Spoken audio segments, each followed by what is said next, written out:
Rachel, and I'm from Jaycox, West Virginia. I grew up on a 100-acre sheep farm out about an hour outside of a town of about 3,000 people. I believe it's the most beautiful spot on the planet. And I left for college. I went to college in Western Massachusetts, and I came out pretty much immediately after getting away from home. But all of my peers were either from cities or like booking it to New York or San Francisco as soon as we graduated. I ended up moving to Austin, Texas. I sort of bought into this, I think, very commonly held belief that rural places aren't safe or welcoming for queer folks, and I felt like I couldn't move home, even though I was like achingly homesick for the mountains for pretty much 10 years. I have a really vivid memory of being on the bus. I had a 4-hour-a-day bus ride, and a lot of horrible conversations happened on the bus, and one of those was a student behind me in the seat said we should put all the faggots on an island and drop a bomb on them. And I remember everyone on the bus laughing, and I remember just like feeling nauseous, and I wasn't out to myself as queer, but I just like had this like I have to leave, like I have to go far away, I have to get out. And I wanted to. In high school I wanted to leave. I'd like tried everything I could to get out of here before I was a senior, and I did. I left for my senior year. I finally did move home in 2011, and I was really worried about it. I definitely didn't know what it was going to be like. I felt like I was going to be incredibly isolated, maybe not have community. Like, would I ever be able to date here? Like, what's it like to be here full time?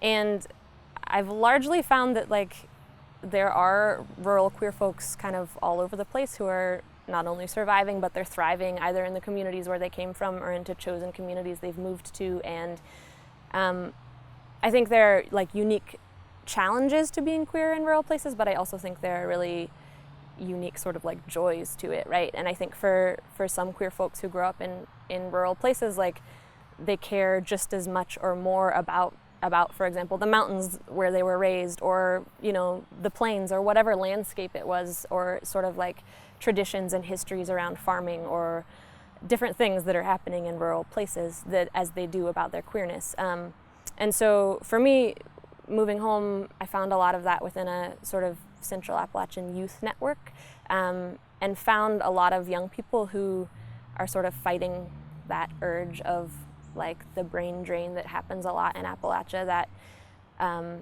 sort of just like out migration of young people to try to find more opportunities. And so I found sort of a network of young people who are really committed to staying and committed to like working on what we think needs to change in these mountains, a lot of whom are queer. And so we kind of have had a lot of conversations around like what it's like being queer in the mountains, what it's like coming back to a town where everybody knows you, and trying to kind of bring your whole self into that space. I think it's really important for young queer folks who are from rural areas to know that like staying is an option.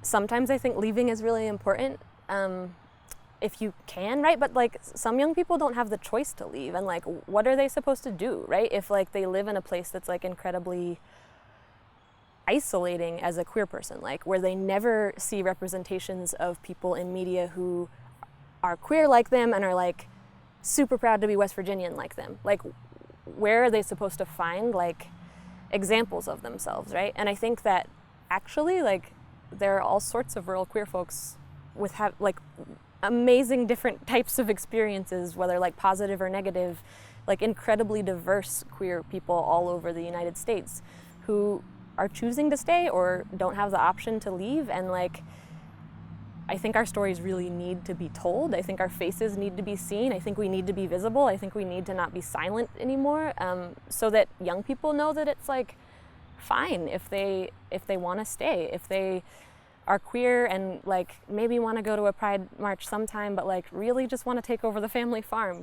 Like I had a 16-year-old kid from Canada write me an email last week saying that she lives with both parents who are pastors, her grandmother who makes homophobic comments all the time, but that she loves where she lives, that she like cares so much about this like rural place that she's from, and that reading these stories on the Country Queers website like makes her feel like she could stay, like she could be queer and she could have like the land that she loves so much, And I think more stories like this are really important for queer folks in rural places and also in cities. Like I think we need to to change that idea that rural areas are unsafe, because it's not true.